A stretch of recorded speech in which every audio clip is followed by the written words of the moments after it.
These are stories of outdoor adventure and expert advice from folks with calloused hands. I'm James Nash, and this is the Six Ranch Podcast.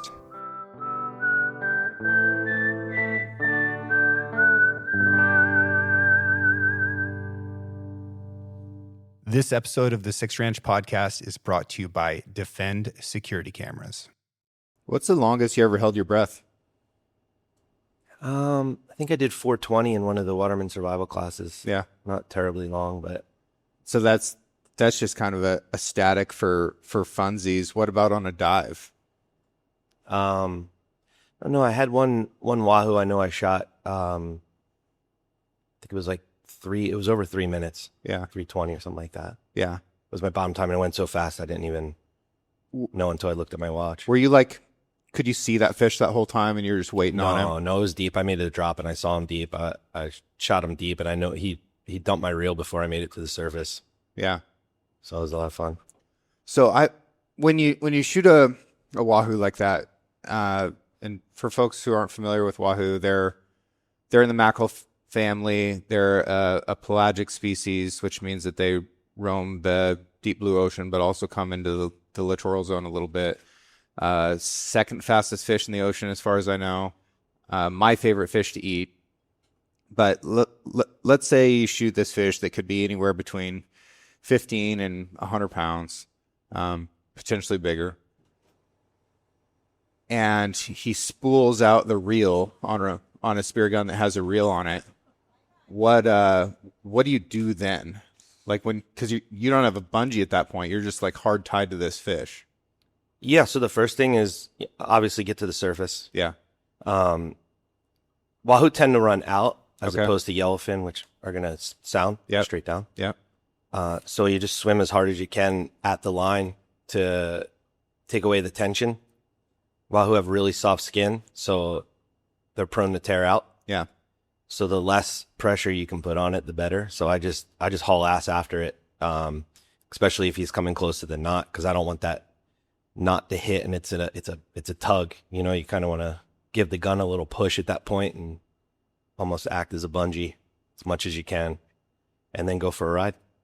I don't think there's any fish species that trips my trigger quite like wahoo. I agree. Like when they show up, which just they're very predatory. They're a predatory fish, and for me, coming from like a hunting woods mountain background, I really see them as like coyotes or wolves or something like that. And, you know, I would jokingly refer to them as a pack when they show up in a group. But I've heard herd. I heard you drop herd a couple of times. yeah, I've tried to use all the wrong language. But, dude, when they freaking show up, it just seems like they appear, which is pretty common for predators that you're trying to call in, which you are trying to call in these fish. It's just with somewhat alternative methods. And man, my heart just jumps out of my chest, and I freak out a little bit every time a wahoo shows up. It's the best. I've been doing it for a long time, and it never goes away, that feeling. Yeah. You've been guiding spearos for like 30 years? No, man, I'm not that old. Come on. 15. You're that old. I just didn't know how long you'd been doing it. Touche. Dude, I'm younger than you, and I've been guiding for 26 years. Yeah, I guess time goes fast. Yeah. Dude. Yeah. Yeah. Yeah, I started guiding in Puerto Rico around 2000, like 2007, 8, around there. Okay. So yeah, Nice. that's 20 years in Puerto Rico. What were the early days of guiding like for you? So fun. Yeah. I mean, for me, like that whole learning curve and being around people that I was just like, I wanted to be them so bad, you know? So I just mimicked them. I did whatever I could to get on their boat. Yeah. You know, I would be the first one there. I'd bring the beer. I'd bring the sandwiches. I'd clean the boat at the end of the day. Yep. I was lucky if I got a drift with the gun instead of a camera, because I was camera bitch. But Yeah. I did what I had to do just to get on there and watch and be like, okay, this is how these guys are doing it. And once my buddy got a boat, Patrick Wetzel, we just went out every day and tried to figure it out and find the spots. And it's different than today, because, you know, the guys show up and they have somebody to take them out. There's so many boats going and doing what we do, and it's easy to find a spot, pay for some gas, Yeah.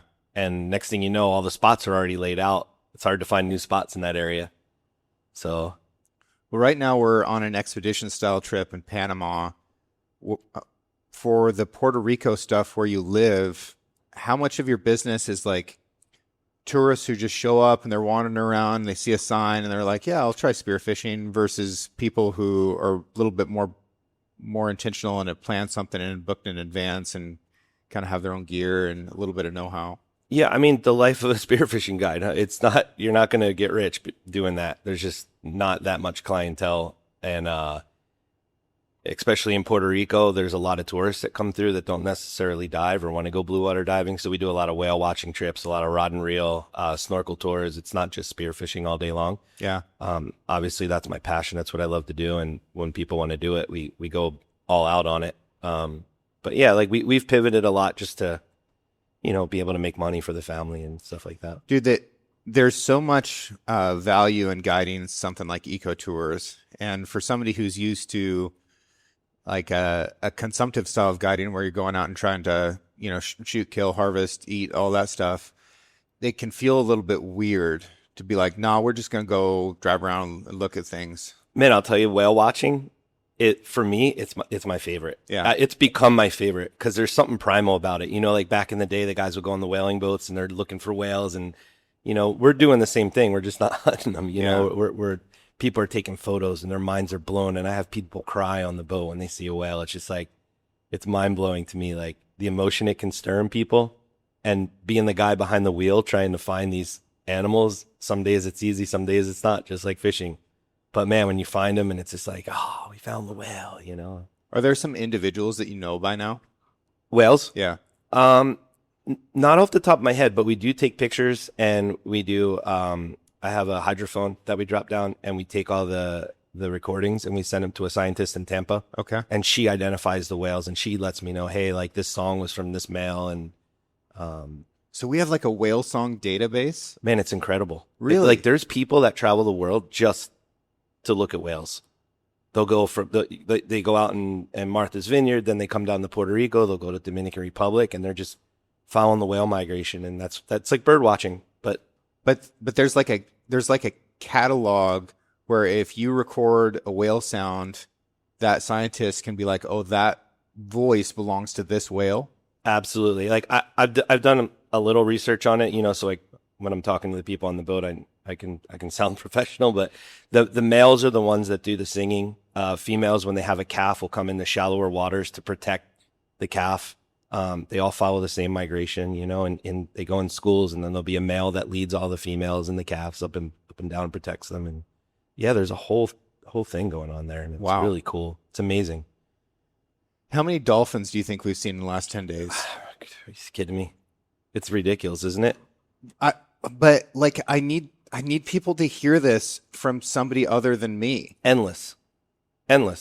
Like you're looking, I know there was points on this trip where I'm looking for the birds, I'm looking for the tuna, and in 360 degrees around the boat, you couldn't look anywhere and not see a dolphin jumping or breaking water. To the horizon. To the horizon. To the Yeah. horizon. Thousands and thousands.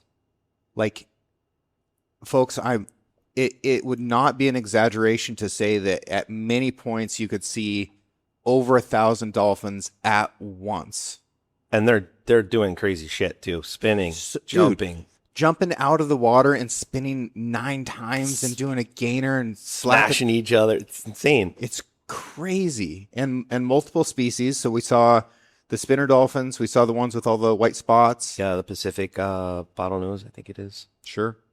Yeah. Sounds good. Lots of little babies. Yeah, the little guys are awesome, huh? Yeah. Yeah, one year we actually had a camera guy out. There was a group from Florida that was filming, and a dolphin was born on film.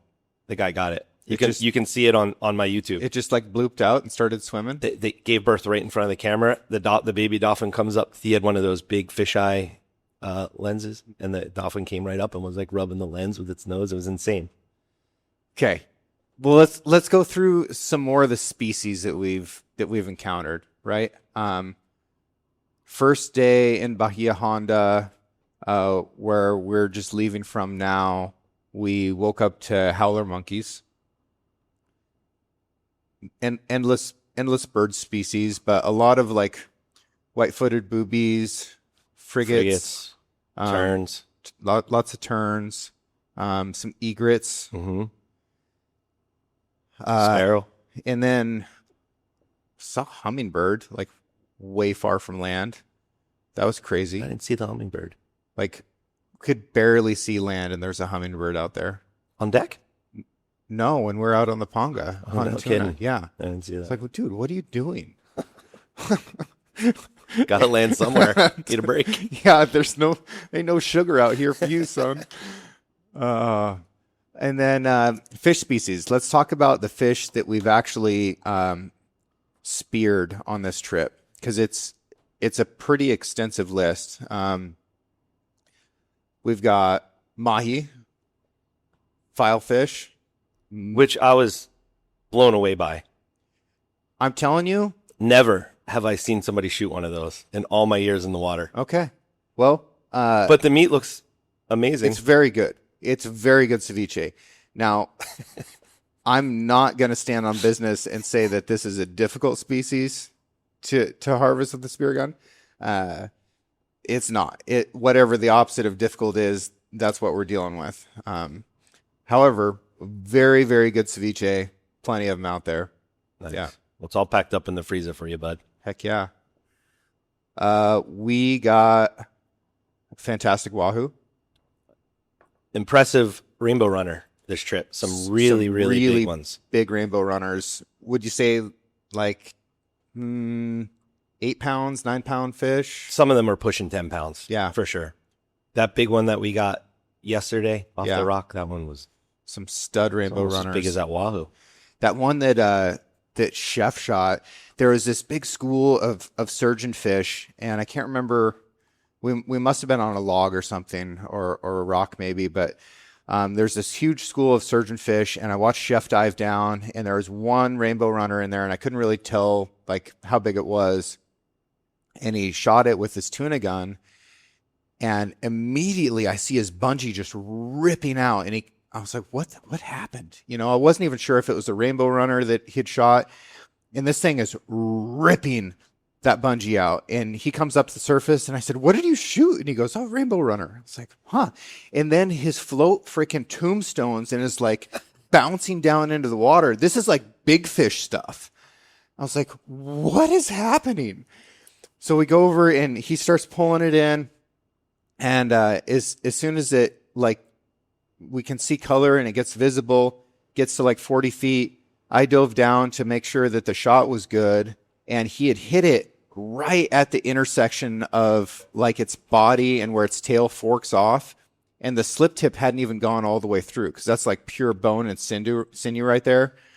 And I was like, do I shoot this thing again? I don't know. And then I just reached and I grabbed the end of the slip tip and like gave it a yank and pulled it the rest of the way through so it would toggle. And I was like, this is the most solid piece of meat on this fish. Like, he's not getting away. Anywhere. But it just gave him, and it was a nice fish, but it gave it so much leverage that it could just pull straight away, and made it act like that fish had a big old chunk out of his tail too. Did you see that? Looked like a shark had attacked it earlier. he had some marks on his body too. I think he got sharked while he was down there.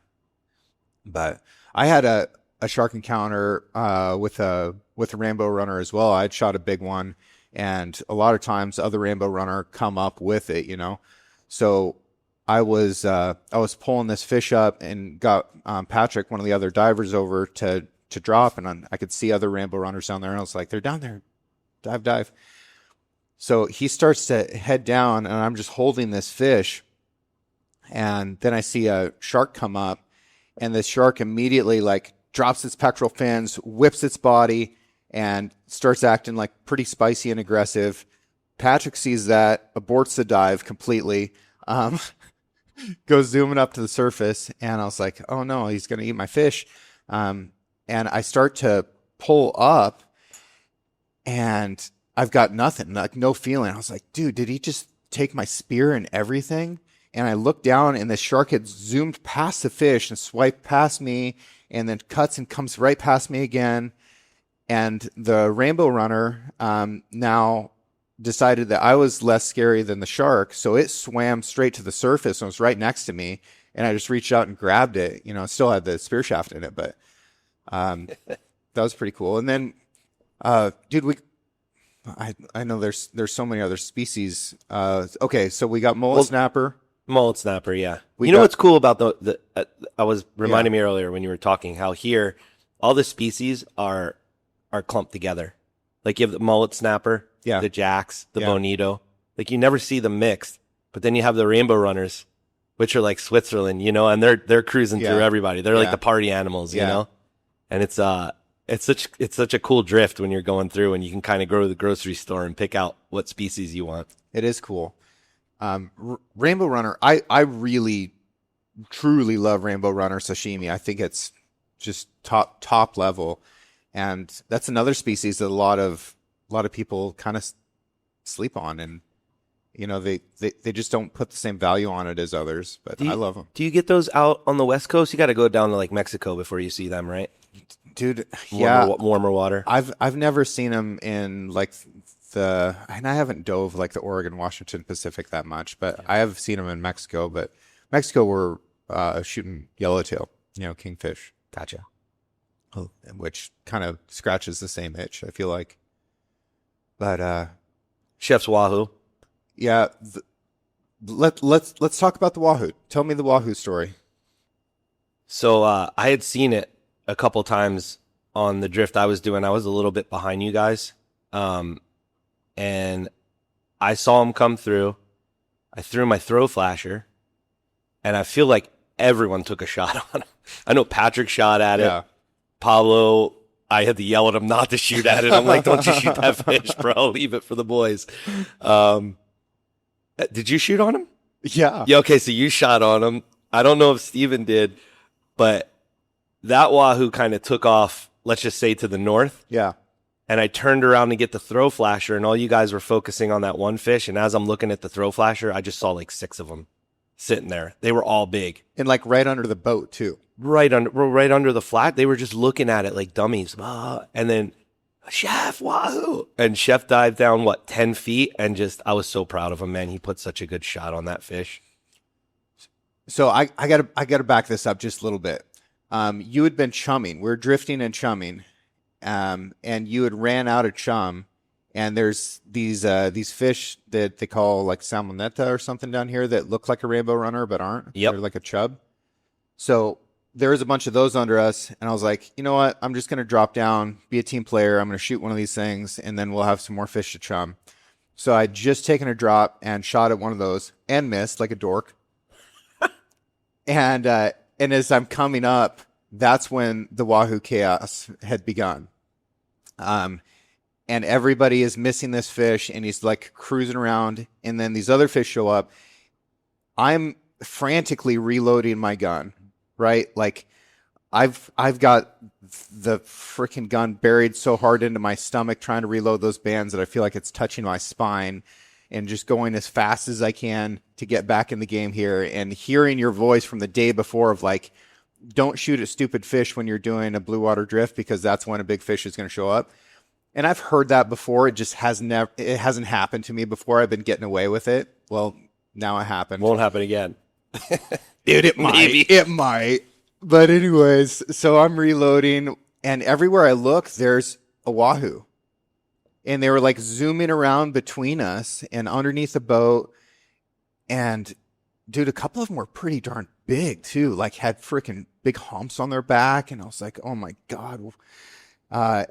And yeah, this fish gets missed by a variety of divers, and then basically swims over to Chef, who's on the surface, and just commits suicide. And he put a spanker shot into it.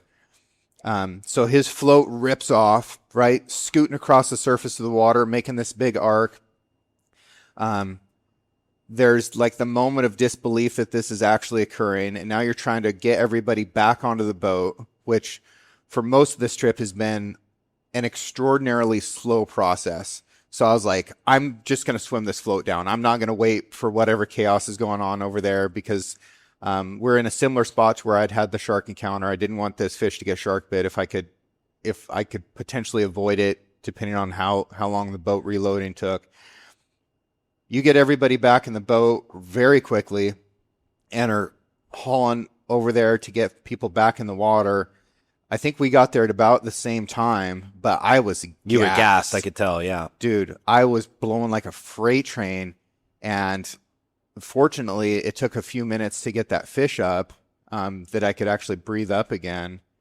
And yeah, man, we ended up getting a second shot into him and getting him landed, and chef's first wahoo. I have to ask you a question. Yeah, You can put a bullet into a target from Bro. a mile away Bro. with a rifle, Bro. right? I know. Like you probably have one of the best long distance shots on the planet. How the hell can you not shoot a fish in the head from 3 feet From away? 6 inches. Like how is this? I'm like, It's a the fantastic first question. time I was like, okay, give the guy a break. He's nervous. He's holding his breath. But when the third time, I'm like, dude, I don't know. I don't know. I was having a time there, but I did. From like 6 inches away, I missed that fish's head and then had to reload and dive and do it again. Yeah, I'm as capable of missing as the next guy, and I really work hard not to. But I've got so much to learn in every regard, but especially in spearfishing. And I continue to say that this is my favorite thing that I do that I'm bad at. I don't think you're bad at it. And it's all perspective, but I'm bad compared to what I want to be. Like, Yeah, which will come with experience. Yeah. You just need, like, you're great in the water. You just need more experience around the fish. You've got 20 acres, and your security camera can see about 50 feet from your Wi-Fi router. Your gate, your barn, your equipment, all the places you actually need to monitor, they're exactly where your Wi-Fi doesn't reach. That's where Defend security cameras make a lot of sense. They work on cellular, just like your phone. But here's what's clever. They've got an embedded SIM card that automatically connects to the best network in your area. Verizon, AT&T, T-Mobile. It finds whatever's strongest. No choosing providers, no contracts, no hassle. I'm using Defend cameras at my place. You mount it, open the Defend app on your phone, and you're done. 10 minutes. Clear footage, night vision, instant alerts, and here's something you need to know. Defend doesn't sell your data. Not to China, not to tech companies, not to anyone. They work for you, period. Defend your place. I know exactly why you missed the shot on yellowfin and like yeah, a yellowfin that was already shot. So this is a good learning opportunity, and I would love for people to learn from my mistakes. What you explained, and I'm gonna put out a video on Instagram and YouTube later to show people what the process looks like, start to finish, of diving on a tuna, shooting it, and getting it back up. But when those fish are hit and you've pulled them up with a float, they kick for a little bit and then pause, and then kick for a little bit and pause. There's something in the human brain that's like, oh no, it's getting away. And in land hunting, I've seen so many times where guys are waiting, trying to get their shot set up right, and then the animal starts to leave and they panic and pull the trigger. And it's that fear of loss that like overwhelms our cognitive ability to make good decisions. And I think that part of that is what's going on. So, I'm already under the stress of like, man, we really want to get this fish. We've worked so hard for it. And then the stress of the dive. Usually there's enough chaos and swimming that it's not like you're relaxed and have a good breathe up, but drop down there. And then as soon as it starts to kick and go away, I'm like, and then I take a stupid shot rather than just waiting for a second. And when you explain that to me, then I was like, okay, now I know this, and I can consciously do this right. But that's where having a good mentor and getting actual training makes all the difference. I can live off your, you're 82 now. You've been spearfishing for 70 years. Man, I lost count of my age back in the 60s. But I mean, even with the pull and clip, the fish is, you're not going to want to put pressure on the fish as he's kicking down. You're not wanting to put pressure up, right? Which is what I was trying to explain to Steven. Like, let him do his kick. Yeah. When he stops, same as on a rod and reel. It's the same principle, but right. And those are the things that you show somebody once, and the next time it's it's old news. Makes all the sense. Exactly. Makes all the sense. Exactly. Okay, so we got a wahoo on board. That was just good blue water chaos. One of the most unexpected things that happened on this trip was Senator Stephen Roberts of St. Louis, Missouri, shooting a tuna where I had zero expectation of there being a tuna. So I'll set the scene here. We are out cruising the tuna grounds, and we see a giant floating log. And it is in this little slick of current where the water's a little bit smooth, so it's like a river inside the ocean. And this log is probably 14 feet long and maybe 5 feet in diameter, like a big Huge. old log. And it traveled. You could tell it was worn. It had been in the water for a long time, and it had like a hollow where the root ball had been, and there's fish living in that.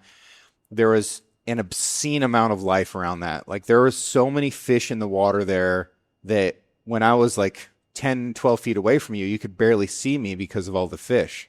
Absolutely incredible. So a couple hundred small sharks, and tens of thousands of other species all living around this log. There's mahi in there. There's just no exaggeration either. Sounds like you're exaggerating, but you're not. No exaggeration. Like, absolutely crazy. So you and I had gotten in the water first. You've got the camera. I'm cruising over there thinking that I'm going to find a mahi to shoot. And I just brought my 120 single roller reel gun. Thank baby Jesus that I did not see those tuna. Right? Because I'd have shot them. Sure. Right? And then we would have had big dramas. We would have figured it out. We'd have figured it out. Yeah. Or I'd have lost my gun. Either way. One of those two things. So Steven gets in the water behind us, and he kicks like 10 feet from the boat, looks down. We're maybe 20 yards ahead of him. He looks down and sees a wall of yellowfin tuna, which we've probably put 50 dives on in the last 9-10 days, and not gotten to shoot one yet. He sees them, drops like 10, 12 feet, and the school comes past him. He gets to pick his fish out, shoots it, comes up and screams yellowtail. He's panicking. Absolute Shaking. panic. Yeah. And you and I turn around like, that's odd. That fish shouldn't be here.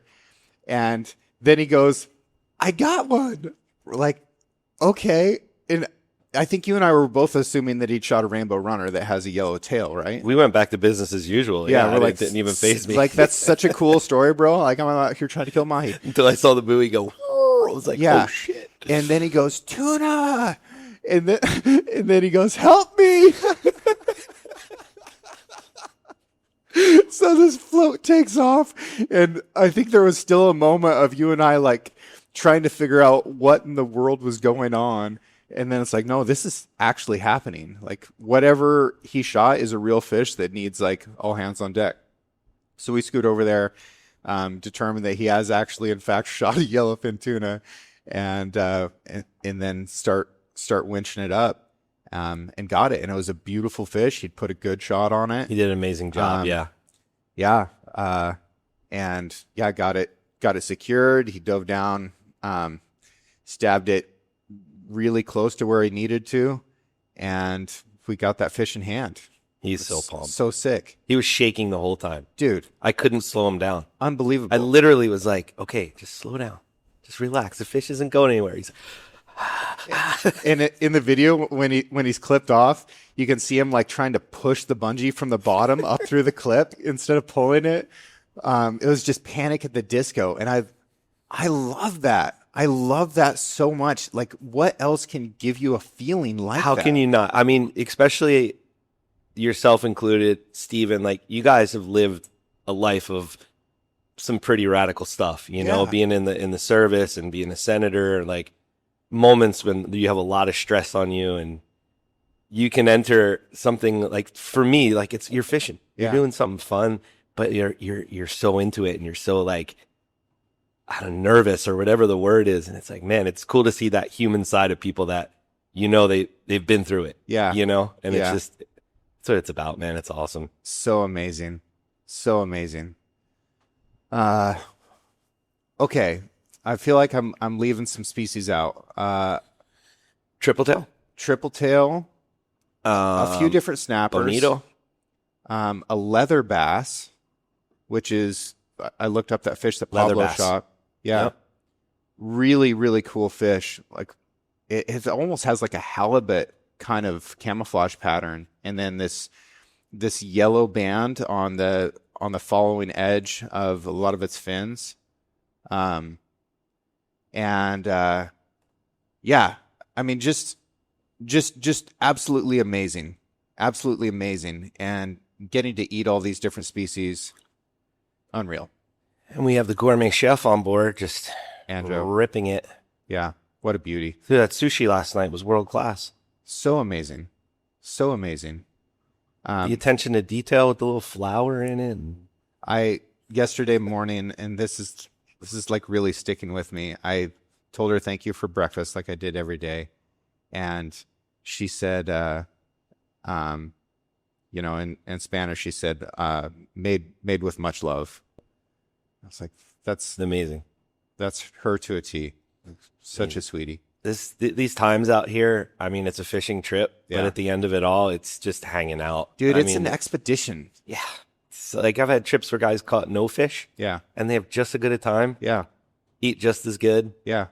There's guys that come in. How many we get? 20 yellowfins? 27. 27 yellowfin. Jesus. So let's talk about the big day. Yeah. The day where you said, "I'll pay you money to stop catching fish." Please stop. Make it stop. I mean, I would have that fish bled and cored in the cooler. I would turn around. There was 3 more fish on deck lined up. We couldn't catch up.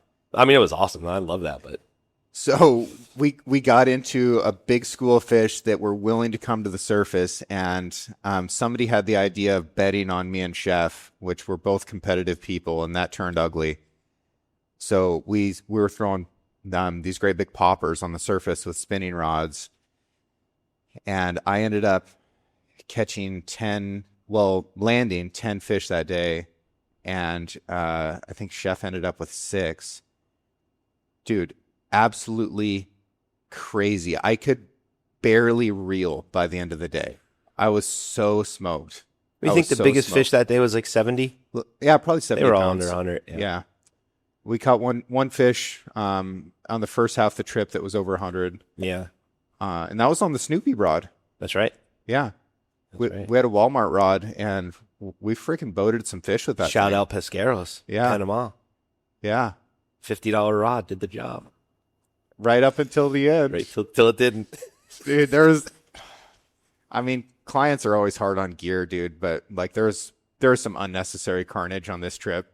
Yeah, but I mean, all things considered, that rod held up. Yeah. That should have broke on the first fish. I lost a spear shaft during the first half of the trip because we didn't have a gaff on the boat, so we were shooting these tuna with spear guns. And anyways, this tuna got up to the boat. I grabbed my reel gun, went over, shot it in the head, and it took off. And it moved so fast that when it went tight on that line, it broke 400-pound test monofilament. Bing. Not at the crimp, like it freaking broke it. So talk me through that gear piece of using slip tips with cable versus using slip tips with Spectra, and kind of talk through what the slip tip is for those who don't know. Sure. So the slip tip is the detachable part at the tip of the shaft, and that's what's gonna hold the fish. So when that engages, the shaft goes into a fish, the fish takes off, the shaft should come out, slide out the side of the fish, and the slip tip stays in, and that's basically what keeps it secure. Yeah. Cable versus the Spectra. With Wahoo, you want to use Spectra because their skin is really soft. So if you're using a cable slip tip, cable leader on the slip tip, Yep. it tends to just tear through the meat. Right. And a lot of times it'll tear it so bad you lose the fish or your meat comes up just destroyed. Yeah, because they can swim over 60 miles an hour, so they Yeah. can like tear themselves in half while they're Exactly. taking off. Yeah. Exactly. No, with the tuna, I like to use cable because sometimes you'll lodge that slip tip into the spine, and those radial bones will actually saw through, like we're talking about, where it kicks and kicks and kicks. So that's just like saw on the Spectra. Eventually, the slip tip comes out. I've had that happen a few times. So. Yeah. And I think that that's something that a lot of people don't know because they don't have, the experience that you do, but they think that Spectra is like uncuttable by fish bones. And like if it can cut through 400-pound mono in an instant. I mean, sharks bite it all the time. I'll use cable in Puerto Rico in certain spots just because of the sharks. That makes sense. And you definitely lose some accuracy with the cable. Really? Without a doubt. Yeah. I noticed a big difference. I mean, that's probably what happened, dude, with the shots that I missed at point blank range. But that was with your gun. Sure, we can blame it on the cable, but no, I'm not going to blame anything on anything. I know you're going to do a chat GPT of like other than myself. What's the variant in a 6-inch shot between cable and Spectra? I do want to do a bunch of like spear gun accuracy testing and actually build like a bench. Or maybe a vise or something like that where I can take the human component of it out and put a target in a pool and see like how accurate is this gun actually. But there's a lot of variance in that as well. Like Steven is a great example. I told him his bands are too tight. Yeah. And the reason he's missing shots with that 155, it's an open track. The bands are too tight. Your accuracy's shot. Right. You're going to have such band whip or shaft whip that it's just not optimal performance for that gun. You have to have the right measurements, and it's actually pretty loose, the bands on all my guns for the 155. Not loose, but what diameter feels bands good. do you like? 14 small ID. Yeah. And I think a lot of people might think that going up to like a 16 millimeter band is just more is better, but you might not even get extra speed out of that.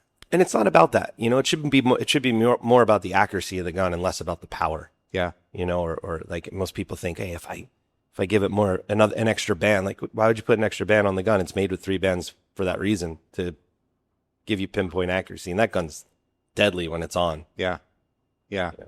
How often are you changing bands? Pretty much in the beginning of every season, and then as I have to. Yeah. So like redo the bands in the beginning for spring Panama, and then in the fall for Puerto Rico. But they get a lot of use. I mean, they're stretched a lot. So with a trip like this, where we're on this 89-foot sailboat, we've got the mothership plus the center console Ponga to take us out. We're an 11-hour sail from the nearest town that has 200 people and no resupplies to speak of, other than like kind of a cumbersome situation with fuel and ice. The logistics of making sure you've got everything that you need here is got to be kind of extreme. 11 years of trial and error, and I can say that in the last couple of years, it's finally come together where it's just doing the motions. Yeah. I can't take credit for this. It's the crew. I mean, these guys are just absolutely world class. Yeah. Pablo, Pichu, Lou, Yeah. all the guys at the beach that help load everything. And it is quite the operation trying to get, 300 gallons of fuel out to the Ponga and the sailboat in between trips, all of the ice we need for 5 days. It's a heap, but thank God I have the guys that just kind of make it happen and make sure everybody gets paid well and they're happy. And then I don't have to worry down the line. It's just going through the motions. So even like getting fuel on board, because the fuel for the Ponga needs to be on the sailboat, and that shows up in like really crappy Pongas in big plastic drums. They pull up to the side of the boat, and there's going to be like a sandwich bag duct taped over the nozzle of this drum, and then we put a rope around it that goes up to the mast of the sailboat, and then use a block and tackle to pull these things up and stow them on deck, and then transfer into the Ponga to refuel throughout the trip. Even logistics like that are kind of crazy. But man, having the other infrastructure on this boat, like power to run the vacuum sealer, power for the freezer, before we get back, we've already got everything labeled, vacuum sealed, packaged, and frozen. and the highest quality care process for that meat that we could possibly have. And, with putting 27 yellowfin and, wahoo and all of the various other species, like it's so important to take care of those animals after you've killed them. And having the infrastructure to do that is just amazing. Yeah, infrastructure. Magnificent word for that. Yeah. It's just, I mean, when you zoom out and you look at what we do, like from the outside, you probably don't think twice about what goes into it, Oh, But when you're like in it, like even like the life of the gas, like coming by truck, and it goes to the silo and it gets pumped into the silo, and then we have to transfer that to the drums, and then the drums need to go to the beach, from the beach to all of it's just, if you forget your battery, you have to go all the way back on land and get the battery for the pump to transfer the fuel into the tank, and so on and so on. it's a lot. It's a lot. And if one of those pieces fails, like there's not probably a replacement around for it. Yeah. Yeah. Yeah. I mean, we have a good emergency plan in place in case somebody gets hurt. We have a plan in place in case like we ran out of gas and I almost had ice. Yeah. Because of that first day and catching all the fish, we burnt through a lot of ice. I was going to have ice delivered out to Montuoso. Like it was like a text away from happening. So it is possible to get things that we need. It's just a lot of strain on the guys that have to do it. I spent a couple hours last night trying to write just what happened yesterday evening, just so that I could try to get those words down and remember it. Which part?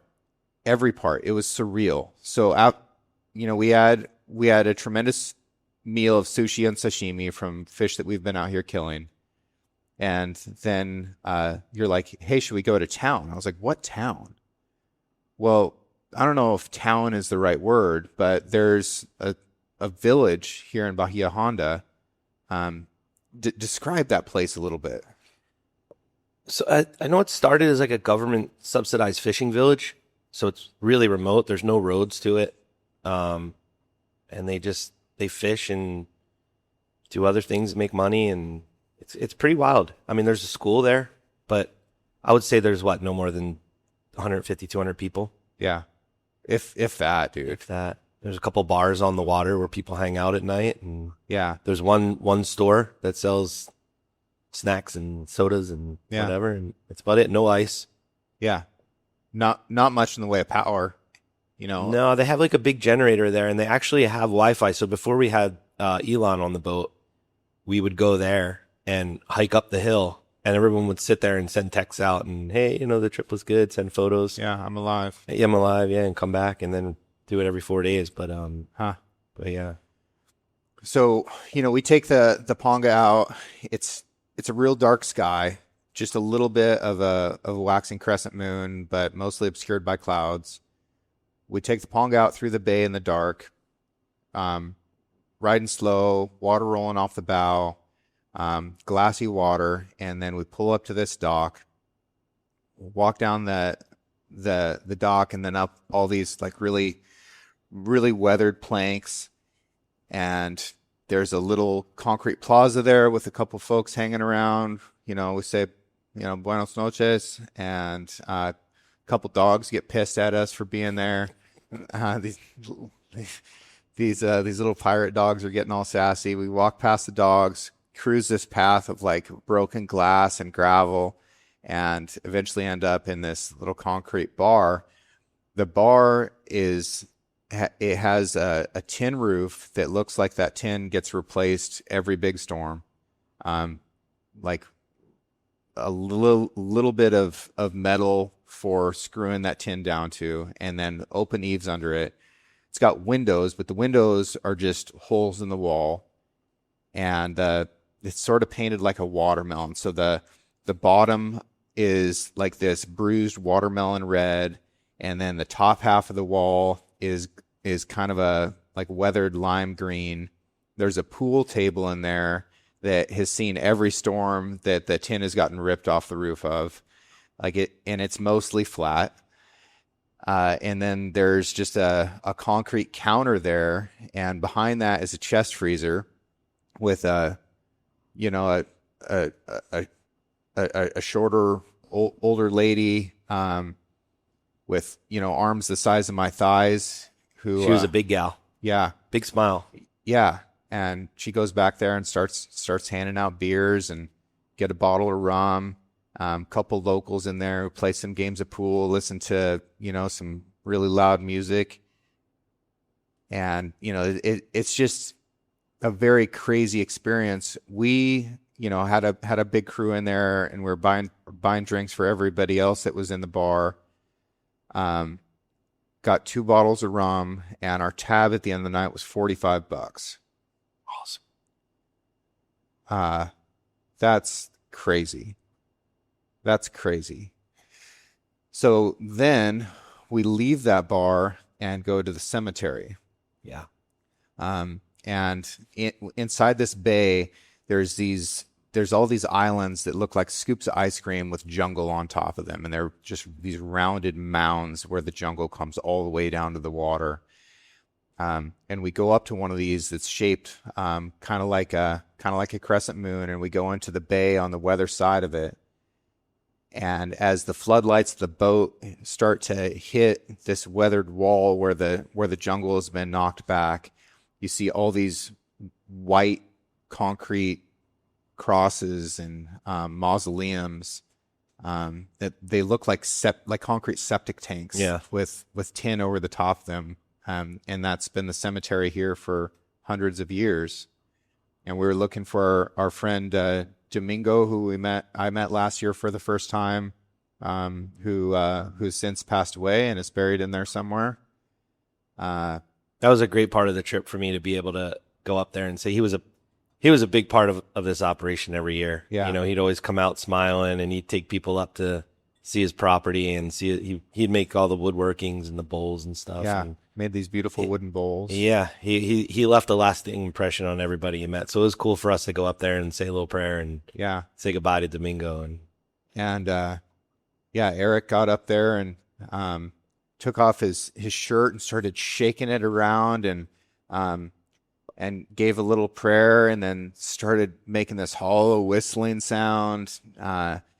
Took some pulls off of a bottle of rum and pounded a beer. Like that was a really surreal experience to follow being at the pirate bar, going to the pirate cemetery. Now we head back to the sailboat, and the bioluminescence in the water is rolling off the front and sides of the boat into this light blue color, right? So we get back. I strip down to my shorts, and everybody jumps in the water. And you came over and gave me a mask, and you're like, "Hey, you know, look down into the water." I think most people are aware that there's bioluminescence in some oceans at some times, right? What actually is that organism? Dinoflagellate Okay. is the name of it. And when it gets disturbed, it glows. Yeah. So there's so many, I mean, man, like it's just so incredible. You can't explain it to somebody, and you can't really show them on video or photos. It just doesn't show up. So But it's- anything that disturbs them activates a chemical process with phosphorus, and it makes it glow like Like a firefly or something. if your face is in the water, it's like a neon yellow color to me. But when you put your face down in the water and see what's happening on your body, what it looked like to me was like a universe exploding. It's like if all the stars in the sky suddenly were bursting away from a central object, with you being that object. So it looks a little bit like that light is shooting out of your own body, but also Yeah. sticking to you. And every stroke you take with your hands and kick you take with your legs just activates this crazy glow of these little particles. It's so freaking insane to see something like that. And dude, if it happened on land, people would call the cops, right? And what is a Tuesday in the ocean is stranger than anything that could happen in the mountains. Oh yeah. It is insanity. And seeing calm waters that are reflecting the stars in a dark sky, and then all of this life that's turning into a moment of light anytime it moves. Like, what an experience. I'm glad you went in. It's I crazy. know you were hesitant at first. I'm like, dude, you got to see this. It's too good. Yeah, it is too good. It's too good to explain and too good to, I don't know. You hit the water, man, and you just took off. You were gone. Well, I can't float like at all. So if I'm not moving, I'm sinking. Oh, is that what's going on? Yeah. Okay, I got you. Yeah. No, homie doesn't float. Yeah, So you're just yeah, like Greg Louganis down there. I've got to keep it moving unless I've got fins on. Otherwise, I'm gonna be at the bottom. But man, absolutely surreal. And then I also couldn't get enough of moving that life and seeing that light. Yeah, yeah. Right. Yeah, dude. Sensory overload out here. Pretty crazy. So yeah, my second time here in Panama with you, and while some aspects of the trip are similar in that the setting is the same, it would be impossible to compare the experience of one to the other, because like the first time I got like a baseline knowledge of the life here, and now I got to understand that at a little bit higher level. I think every time you come, you're probably experiencing it in a new way. Would you say that even after doing it for 11 years? Absolutely. Yeah. And I take it for granted sometimes where I don't pass the information thinking that other people already know. Like what to me is common sense after all these years, to somebody that's never done it before, it's like, oh yeah, of course they don't know that the tuna are under the birds, not diving way over here, So, Yeah. But no, I think people overthink the whole process of diving for the tuna here. It's you just got to get in the right place at the right time. You got to make a lot of dives. You got to be consistent. Yeah. And you'll be successful. That's it. Yeah. I mean, Steven was a prime example on this trip. Like that, he wanted one. He wanted from day one. He wanted it bad. First on the gunnel, every single drift. Yeah. And, he said, I know what I'm here for. and he saw him a bunch before he got that. Yeah. Before he got that one. Yeah. So he had a missed shot fired in anger. Yep. And then he just stayed ready. And even though it was under conditions where, nobody would have any expectation that was going to be a tuna drop, he had the gun, he had the attitude, saw the opportunity, went for it, and he got it done. That was a gift. That was the ocean That was a gift. giving that fish to him. Yep. Absolutely. That was his fish from birth. Yep. Yeah. That was always going to happen. Yeah, exactly. Yeah, I agree with you. Oh man. My diving improved a lot this trip.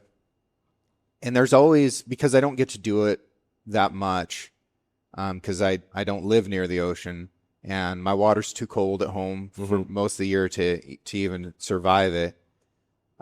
There's always a couple days of adjustment and like just getting the nasties out and relearning the process of, duck diving and equalization and managing the gun and the line and all these things.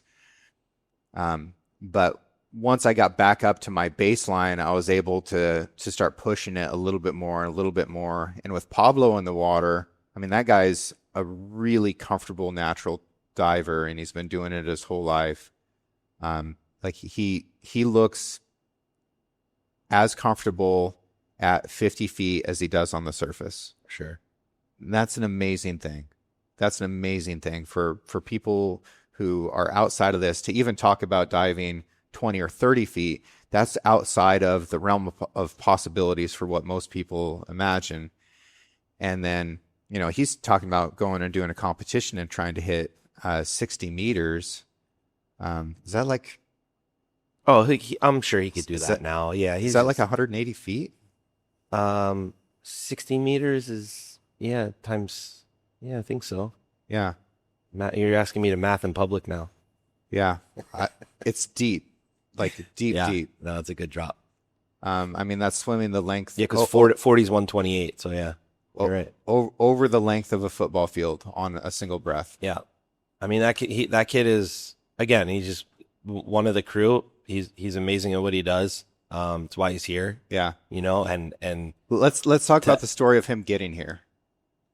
Yeah. So, man, I don't, where do I start? I guess he's been a part of the crew all along. Yeah. He's always, me and him on the boat, we're guiding. He can run trips without me even here. Like he's that good. But something happened with him and the captain, the day I was leaving. and the captain called and said, Pablo's not coming on the boat. He's not allowed on the, just Yeah. third world drama. Yeah. I got here. I saw him in the city. By chance, he was working on a boat. I was down at the dock. He was getting off the boat that he was working on. Man, what's going on? I'm going to miss you. Like, I'm so bummed that you can't come. He said, well, when are you going to Santa Catalina? When's the sailboat get there? I just told him the date, and he said, all right, I'll call you, whatever. Next thing I know, we get to Santa Catalina that morning. I look on the platform, and there's Pablo just sitting there, all wet. I'm like, dude, where'd you come from? Oh, I swam here from the beach. Like, how'd you get to Santa Catalina? No, I took a bus. Like, Three buses. 3 buses. And I go, well, are you working this? Like, what's going on? Did you talk to the boss and everything's good? The owner of the sailboat? And he's like, no, I just thought I'd come out here and show up. I'm like, all right, you're on the trip. You're here, you're working. So that was 3 buses through the night. That was at least 8 hours of travel. At least more. On the public bus? Yeah. 12 hours. Gets to the beach at first light, leaves his stuff on the beach. That swim was just under 2 miles. Took him over an hour to swim across that bay, crawl up on the boat for a job that he didn't have, and wait, and then offered to work the trip for free because he didn't have anywhere else to go. Like, he got paid. He's getting well taken care of. But dude, the hustle, the attitude The on passion, that kid. man. He's so passionate about everything. One night we're deep into filleting fish for the day, and I said, Pablo, you want a break? You want me to take over the knife for a minute? And he says, I don't need a break. This is my dream. I need a beer. Yeah. I'm like, all right, brother, I'll get you a beer. And he's talked with me about this a couple times, and he got really interested in spearfishing at a very young age and started watching YouTube videos of spearfishing. He's like, I want this. Like, I just want to meet these guys, and continued to work towards this. And like, now he's getting to do the thing that he has dreamed about and worked towards his whole life. And he's so happy about it. It's cool. Yeah. Manifestation. Yeah. Really amazing. He's good at that. We had that conversation. We were talking about when you're sitting on the boat and you're breathing up and you're about to get dropped behind the artisanal boats. Yeah. And just how you play it out in your head. I mean, it's something I do, and he does it as well. Like, okay, I'm gonna go in. I'm gonna you like picture it in your head, the whole thing. I'm gonna drop down 10 meters, and I'm gonna sit and wait. And then the fish are going to come by, and a big one's going to swim right up to me. I'm going to get him. I'm going to stone him. I'm just going to roll that thing. Yeah. And I'm going to go back to the boat. And like, you're picturing that as you're breathing up, and it just like, man, it happens. Like, you can just make it happen. It's wild. That's very true. And I'm not there yet on the tuna diving. I still have this like disbelief in my own abilities, and I need to get over that. And the only way to do it is to keep trying. But I do have it with like throwing the popper, right? The very first day that I threw a popper, we have divers in the water, the rod's there. I'm like, I'm just gonna huck it, and I sent it, and I hooked this fish, and he got off, and somebody's like, oh, that's sad, and I was like, I'm gonna catch another one. I said it out loud, and I believed it, and my next cast, boom, I'm Dude, on. you had a world-class yellowfin tuna popper outing in the last 4 days. Oh man, You were an animal. I don't think that popper hit the water many times without a fish on the other end of the line. smashing them. Killed it. But you gave me great advice, I mean, and I just tried to listen to you. yeah, you killed it. It's so fun. Yeah, it got to the point where I was kind of annoyed with you because I'm like, please put the rod down. I need to get these guys in the water. I know. And you're It's a disease. You're a true believer in doing things in the way, right?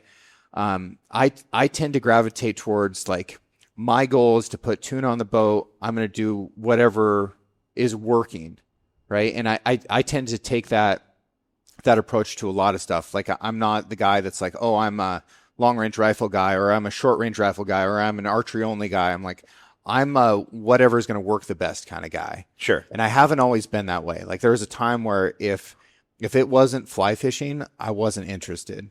And you want to get this done with the spear gun. Like you want us to spear yellowfin tuna fish. And I know it was hard for you to like see me in the front of the boat and be like, man, I wish this guy would just go back here and keep doing these drops and trust the process and get a little bit better every time. And I could feel that, and I could feel it in my heart as well. But I also like, man, catching yellowfin tuna on topwater is the greatest rod and reel fishing on the planet. Yeah. And these fish won't let me not catch them right now, and I can't stop. Man, it's all good. I just, you have 4 people. You guys are all amazing. Like, there wasn't one argument this entire trip. Yeah. It didn't matter who was doing what. Like, Steven and Patrick were really great about you guys throwing the popper. They waited patiently. I did my best to get them in the water as much as possible while you guys were top water and getting them down below. So just the fact that you guys all worked together so well, it made it super easy on me, And everybody shot fish. Everybody caught fish. Everybody. Yeah. And even if that wasn't like the benchmark of success, which it really, in some ways it is, in some ways it isn't, like there's so much success to be had just from being here and just from getting to experience something like this. Yeah. I don't measure my trips on fish. No. I measure it on guys coming home safe and happy. Yeah. If they can do those 2 things, then I feel like I completed my mission. Your shark tolerance is different from mine. Dude, I mean, I know the fish look bigger in the water than they are, but those things were like puppies. I know that they're puppies. What size shark do you want to get bit by? I mean, if I'm going to get bit by a shark, I'm going to want it to consume me. I don't want to live the rest of my life with one arm, Right. So I'm out here in a spandex suit, right? I'm in my free diving Spanx, and we just got so covered up in sharks in that one spot, and pretty soon, and I was fine with it. Like, whatever, there's sharks here, that's cool. And then they start getting closer and closer and closer, and one of them's right in my face. I stab it with my spear gun and escorts off, and then I just got manhandled by him, and I stabbed 6 sharks in like 2 minutes with my spear gun, and one of them had like a big mark in his back. Like, you guys need to get out of here. And at that point, I was like, okay, we've got the tuna on the boat. This is all done. These sharks won't leave me alone. I'm gonna get bit. It won't even be a cool story because these are little sharks. So you won't even have a scar from it. Yeah. So I go get back in the boat, and later on I was like, why weren't those sharks bothering you like they were me? And then you show me video of this shark just like 2 sharks repeatedly attacking your GoPro in front of you. And I was like, oh, you're just more comfortable with this than I am. Yeah, that one bit the camera a couple times. Yeah. That's cool. But I don't even think they had teeth yet. Like baby gums. Baby shark. Yeah. I don't know. I don't want them to gum me either. No, probably not. There were some that were a little bit bigger. There's some like 4-footers and stuff in there. 4 foot? Yeah. All right. I agree. Okay. Maybe less. Tony, if somebody wants to go on an expedition like this, how do they get a hold of you? Like, can they even book this trip with you? Yeah, I'm going to put together some trips next year for 27. I mean, we've been doing it on this boat now. This is our 11th year. Yeah. So next year, I'm sure we'll do a bunch more. I usually post the dates in the summer sometime. Where do you post them? On the website, lifebelowthesurface.com. But the best for me is when people reach out on either Instagram or my phone number is on the website. They can text me or call. Yeah. I love getting phone calls. Yeah. Because I don't like texting as much as talking to people. Right.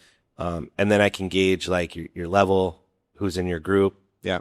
And just get a good feel for what you're looking to do. Yeah. And we can kind of, it just makes the accommodation of the trip a lot easier on me. Yeah. And look, if you can take a breath on the boat and jump in and dive to 80 feet and stay there for a minute, you're going to have a lot more success than me. However, the one tuna that we speared on this trip required like a 11-second dive to 10 feet. Sure. So don't be scared to do this because you think your abilities aren't there. No, just need an open mind. Yeah. And sense of adventure. Yeah. And let's go. And an appetite for food and adventure. Oh my God, you eat so much. Yeah. But you're burning so much energy. True. I don't think you could eat yourself fat and dive all day. No. What's Jacques Cousteau said? You couldn't survive on spearfishing because you burn more calories doing it than the food you get. Yeah. Maybe. I don't know. Not on this trip. Yeah. Yeah. Smashed. Want to talk about what you got going on in Alaska? We're going to get trips up and going. I got my buddy Jordan up there. He's going to set us up for next summer. Okay. I'm going to go up and do some just trips with him just to go do some scouting on the halibut and whatever. But yeah, we're going to get Alaska up and going again because that's one of my favorite trips. Spearfishing for halibut. Yep, halibut. We're allowed to shoot salmon there. Yeah. Lingcod. Yeah. Rockfish. Rockfish are so good. Yeah. What's that diving like? Fish in a barrel. It's like shooting triple tail.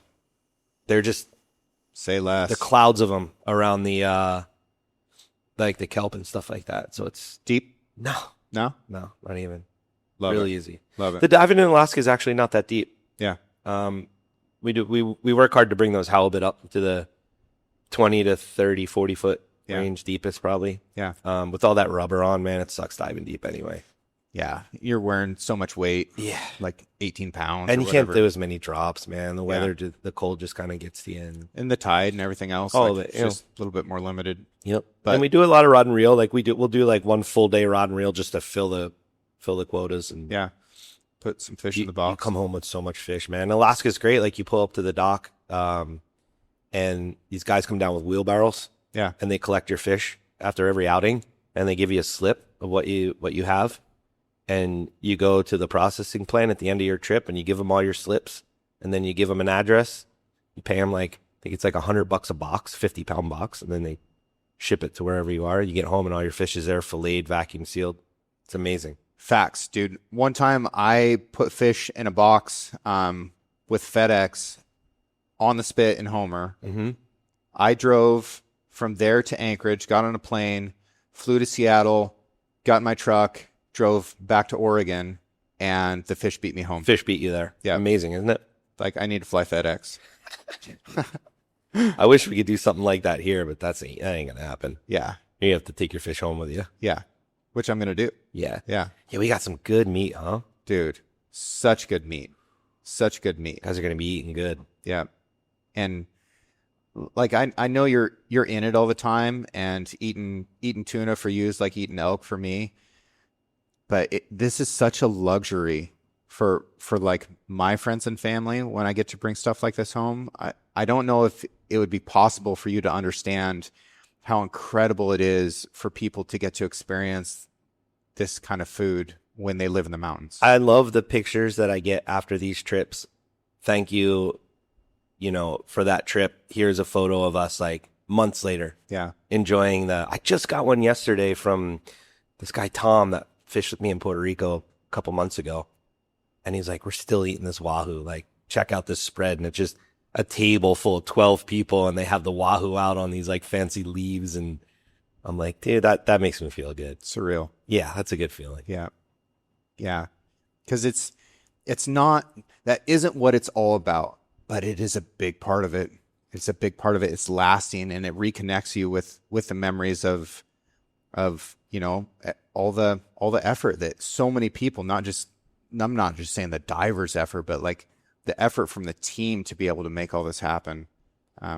It's incredible. And man, if you think about it, these trips it's great. You guys come down and you have a good time and you catch some fish, but it's so much bigger than that. Like, these guys make money for the year off these trips, Right. based on their pay and tips. Like, a lot of them take that money and they last all year on it. Yeah. The guys on the beach making $20 here and there to like load the boat or something, like all of that like affects the local economy, affects the lives of the people that are here. They look forward to seeing us every year. There's nothing bad about it. It's all good, you know? Yeah. So I love that part of it, that we're able to affect so many people in a positive way. And there's no species that we're targeting here that are in any way threatened. Like, these are all incredibly sustainable resources. Yeah, I mean, we didn't do reef once, right? I mean, we did the walls, but that was still blue water drifts, and we're just going for pelagic fish. And you guys were really good about only pulling the trigger on big, healthy fish. So, with the exception of one file fish, but man, file fish ceviche is pretty good. Pretty good. You might like it. Man, that fillet was like that big. Yeah. Yeah. Well, no, I'm just busting, man. It's good. I'm going to pull the trigger. I know this about myself. And that was the first fish you shot of the trip, correct? So you were just getting the stink off. I don't know if it was or not. No, probably not. I don't know. I can't remember. It feels both like I've only been here for a minute and like I've been here my whole life. Man, I really don't want it to end. Yeah. You know, this was an amazing couple trips that we did back to back, and looking forward to doing it again. The process is good on you. You know, like you're on this journey right now with spearfishing, and I see it in you, and you're just every day you're growing and you're advancing. And I know you think you're not good, but you're actually really good, and you just need more experience. And the process is better than the final product. Yeah, no, I fully agree with that. And I've got ways to quantify progress. Like, I can see on my dive watch, like, oh yeah, I am going deeper. I am staying longer. My heart rate is getting lower while I'm on dives. You know, I was able to record a heart rate of 33 beats per minute during a dive. Like, that's crazy. And I'm like 69, 70 resting heart rate. Mm-hmm. And then under exertion, holding my breath in the water that gets cut in half. That's wild. Yeah. And yeah, you know, I made drops this trip that were over 20 meters, that felt very comfortable. And there were times that I felt really uncomfortable. There was times that, you know, I found a good spot to hang out and could just relax, and you, for a while, forget that you ever need to breathe at all. You blew my mind on that one dive you did on the rock. There was one dive in particular, I remember you kind of went out of view. I think you were chasing a snapper or something down. I don't think you realized how deep you were if you looked at your watch afterwards. But yeah, I was kind of worried. I came down and met you, I think at like 20 feet or something. So I'm like, man, I was kind of pushing it here. But yeah, no, you came up and you were cool. And yeah, it was good. I can't tell you how much I appreciate coming up and seeing you there. Right. Yeah. Like, that's such a comforting feeling. But also I do remember that drop, and I didn't look at how deep it was. So it might've been over 70, but, I remember coming up and like opening my eyes and seeing you, and you were like really looking hard at me, and you're like, you okay? I'm like, yeah, I'm doing good. Yeah. Got to the surface, took my recovery breaths. And, I mean, it's an amazing feeling. And if you look at a 7-story building and think, yeah, I'm going to swim, you know, to the top of that and back down again, it's a long ways. Yeah, and you know what's great about Panama is how many different layers of water there is at 70 feet. Yeah. You're going from warm water down to the thermocline where it gets cold, then it gets dark, then it gets clear again. Yeah. You know, it's like pages of a book. It's insane. Yeah. It is insane. Well, thank you so much for everything that you've done to make this possible. Thanks for keeping us safe. Thanks for the food, and thanks for being my friend. Man, thanks for coming here and allowing me to do this. Yeah. You know, and I look forward to the next adventure. I hope more people get to do stuff like this. And I hope that before I dive with you again, that I get to help you hunt on land somewhere. I'm dying to do that. Yeah. Yeah. It's going to happen. Yeah. I'm going to make plans this year. All right. Well, thank you. And thanks everybody for listening. I hope you guys get to go out and go on adventures of your own, and that you don't let anything keep you from it. You know, be like Pablo. Like, if you want something, take the risks that you need to take, and it'll be there for you. Just get out there. Yeah. It's that easy. Just make the first step. Yeah. Agreed. All right. Bye, everybody. Bye-bye. Thank you to everyone who has taken the time out of their busy lives to write a review for the show and share it with their friends. I'm extremely proud of how intelligent, engaged, and adventurous this audience is. Original music for the Six Ranch podcast is written and performed by Justin Hay. Art for the Six Ranch podcast was created by John Chatelain and digitized by Celia Harlander. Thanks for listening, and we'll see you again next week.